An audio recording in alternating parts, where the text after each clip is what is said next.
Inside Out 2, a last-ditch effort to save the sinking ship that is Pixar. Look, apparently, if this movie does not perform well in the box office, your childhood is dead.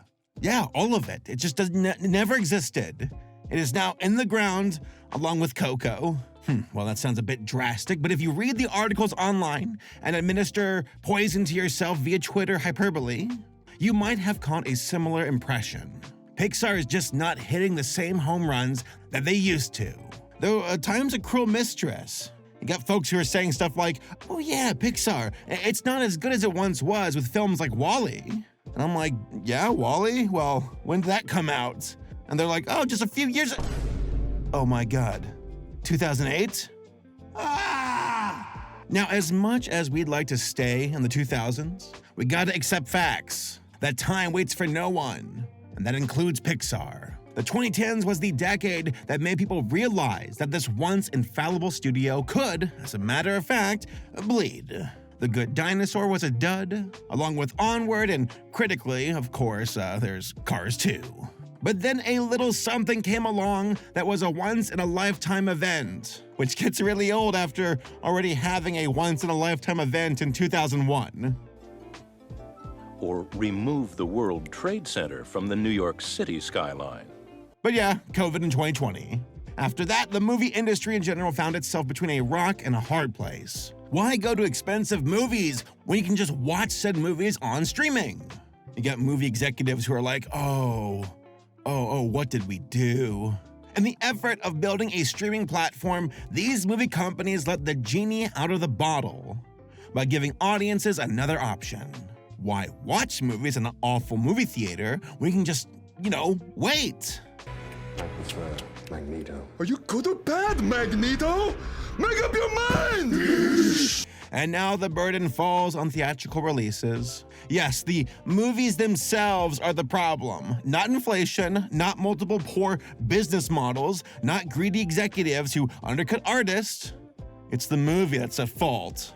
And oh boy, Inside Out 2, do you have a lot riding on you.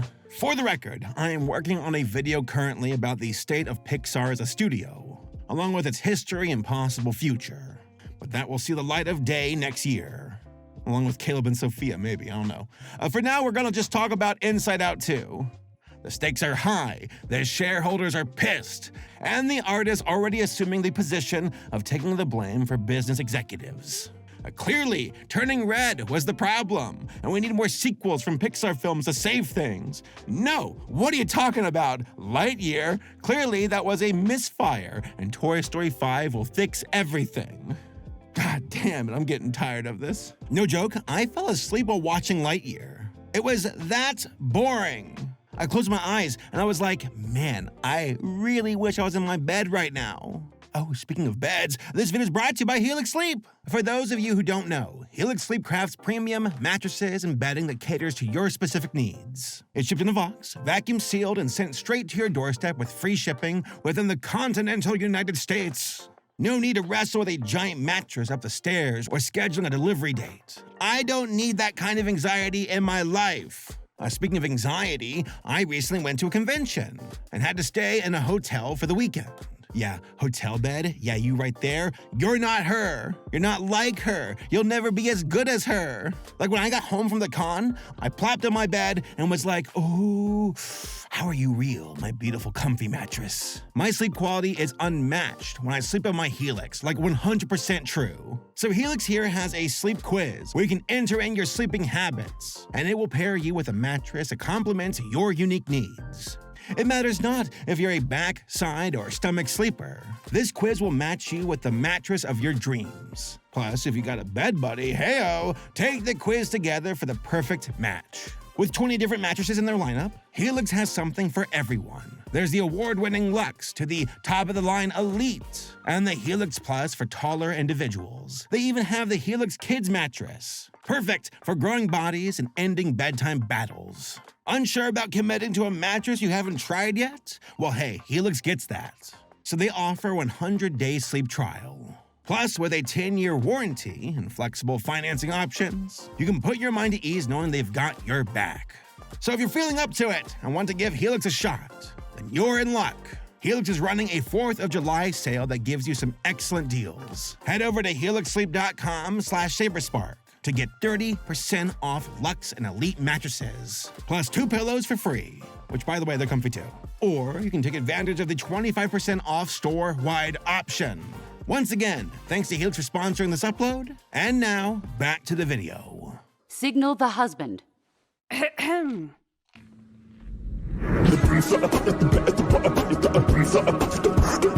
the record, I have a love-hate relationship with movie theaters.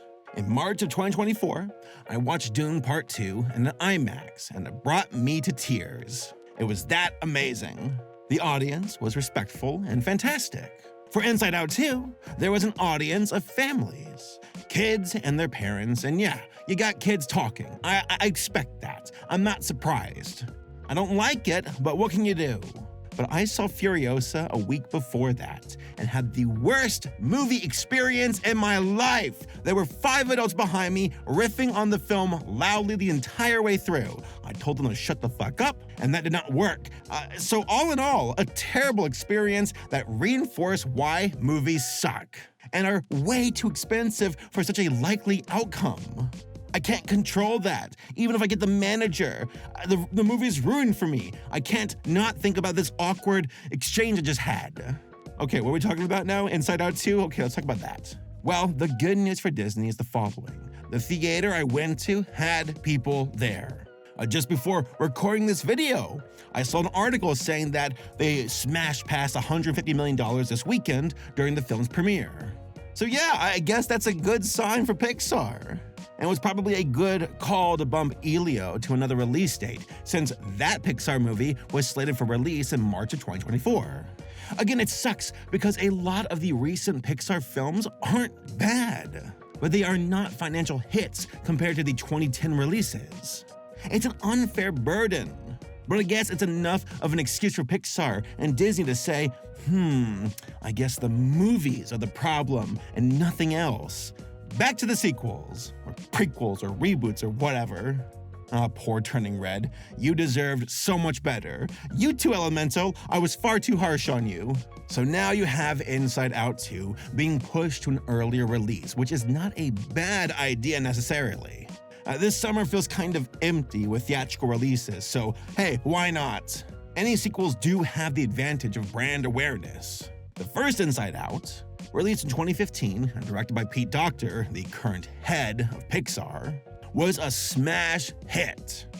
It made nearly $1 billion in theaters, and it felt like the perfect addition to the Pixar lexicon of IPs. For those who don't know, the movie is about a little girl named Riley. She's like 11 or something, and she has 5 anthropomorphic characters that represent the 5 emotions of her mind: joy, sadness, anger, disgust, and fear. Along with other silly world building that makes up the very essence of her being, right? Is Riley even Riley? Or is she just a vessel for these beings that control her? Do these emotions have emotions? Apparently the answer is yes, since Joy cries in the first and second film. Is anything real? Or are we just mindless beings made up of smaller beings that are just as insignificant as the sum of our parts? Best not to overthink it. Seriously, the world of Inside Out is ripe with continuity errors and logistical fallacies, but who cares? If you get too stuck on these semantics, the movie setting kind of falls apart. Best to just enjoy it as is, and I mean that. As far as the first movie goes, it's about Riley moving to San Francisco and feeling dead on the inside. I get it, it's valid. Jokes aside, she feels alone after moving and struggles with letting out her sorrow. All the while, Joy, the main emotion of Riley, is trying to keep the sadness out, only to realize that sadness serves a purpose in helping people to feel what they need to feel. It is not a bad emotion necessarily. It's just an emotion we feel due to circumstances, and one that should not be denied. Overall, Inside Out was a strong contender for Pixar, especially as an original property. Definitely one of these standouts of the 2010s. Oh, Bing Bong, rip and tear until it's done. It's a reference. You don't have to get it. In the second movie, which was written and directed by Kelsey Mann, along with writing credits to Meg Lefauve and Dave Holstein, we find Riley as a teenager and how she is once again having some isolation issues with her friends. Except this time, it's at a hockey camp. There are apparently hockey camps. Riley discovered that her friends won't be at her school after camp is over. And in the process of these events, she finds herself with new emotions: embarrassment, envy, ennui, and anxiety. Now let's address the elephant in the room. Where were the emotions in the first movie? I guess one could argue that these emotions are vacant and a blissful child, but what about the parents? Now they kind of answer these questions in the movie, but not like too much. I guess less is more kind of approach, and it is what it is, moving on. And to be fair, these emotions that show up seem tailor-made for teens and what they're feeling during puberty. Anxiety? Oh yeah, absolutely. Embarrassment? You betcha. The Inside Out universe has always been pretty clever and fun with relatable jokes about emotions and functions of the mind. Like when nostalgia showed up and the other emotions said, "We won't need you until like 10 years from now and after a friend's wedding." Yeah, that joke got a big laugh out of me. Though I wish they would have stayed with the original concept of the nostalgia critic being in the movie. I wish they didn't scrap that.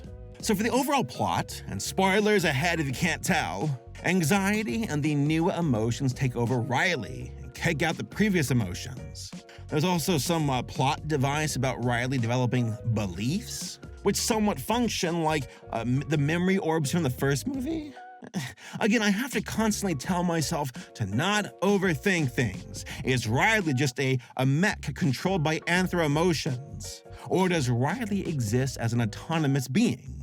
Kind of hard to argue the latter of the two when ingredients like memory orbs form Riley's essence as a person. But, who cares? Who cares, Don't overthink it. Especially that once more, the emotions themselves are capable of emotions that aren't their defining emotions. If we can go even deeper, for example, did Hitler have little... Did Hitler have little emotions in his head? With little Hitler mustaches? I'm going somewhere with this, all right? It gets even wilder when you realize that there was an animated short from Disney in 1943 called Reason and Emotion, which was allegedly cited as an inspiration for Inside Out for Pete Docter. Look, there's an article that says this. And who was in the short? Oh, it begins with the letter H. Degrees of separation is not just about my parents' divorce, apparently. So what were my thoughts about Inside Out 2? Personally, I thought the movement of the characters felt more energetic in the first film, especially with Joy. She was so silly and all over the place, but I guess one could argue, writing-wise, that she's more even-keeled due to the events of the first film. She was a control freak in denial in Inside Out 1, but in this movie, she's just in denial. I say that because she built this machine that launches bad memories that should be trashed into the back of the mind, so kind of similar to how she had arbitrary rule over core memories in the first film. I mean, she doesn't seem as uptight about her emotions being the primary ones this time around, but she still does filter emotions that she deems as unworthy. All in all, a little derivative, but there's enough continuity of her being less selfish in the sequel compared to the first movie. But oh no! Anxiety is now in control of the mind, along with the new emotions, and is trying to desperately get the adoration of the cool hockey girls, and also get onto the team. Riley's new emotions are also doing this so she can put her old traitorous friends behind her, since they're dead to her, I'm paraphrasing. But yeah, she's focusing on the future, hence why anxiety is in control. It's an emotion that worries about things that could be and how to avoid that fate. Now, Joy has to stop anxiety and help Riley not sabotage her old friendship and the efforts of making new friends. Why? Because Riley is a good person.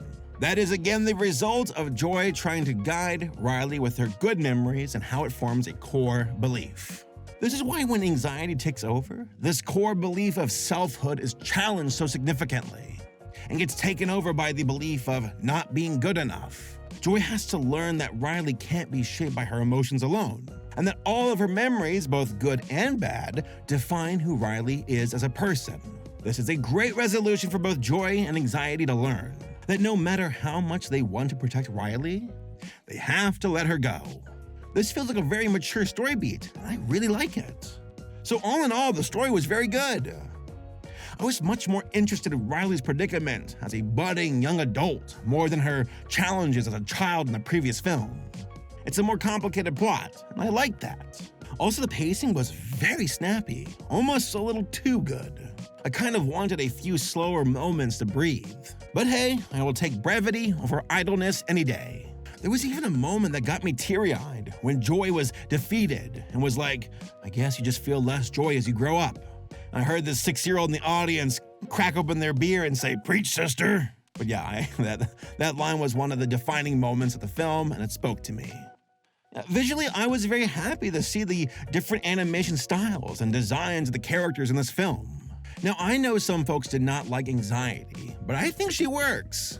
Her design is kind of like a Muppet in a way. Also, I laughed very hard during the scene with Bluefy, which was an obvious homage to both Bluey and Dora the Explorer.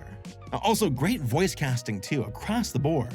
And the anime boy in this scene was just hilarious. Seeing that kind of representation and references to anime and video games just drives home the point that millennials are without a doubt working at Pixar now, which is very surreal to me. A Super Smash Bros. Reference and Cloud reference. Come on, we are so back, boys. Overall, Inside Out 2 was a worthy sequel to the original movie, and was, in my opinion, even better than the first, both in pacing and plot-wise. The first movie is great, and, no pun intended, emotional, but the stakes in the sequel are more interesting to me personally. Now, the second film could not obviously exist without the first one building its world, but the sequel builds upon the first movie in a very fun and engaging way. Also, Riley feels less like a robot in the sequel compared to the first film, thanks to the introduction of the belief system. Now, is it perfect? No. And again, the more you think about the logistics of the world, the less it makes sense. Turn off your brain and enjoy the film for what it is. And as far as the future of Pixar goes, yeah, I don't envy it. They got some big shoes to fill, and it seems like Disney's mandate is ordering a return to sequels, prequels, and reboots. That the original ideas are being thrown under the bus, when in reality, it wasn't the fault of the movies.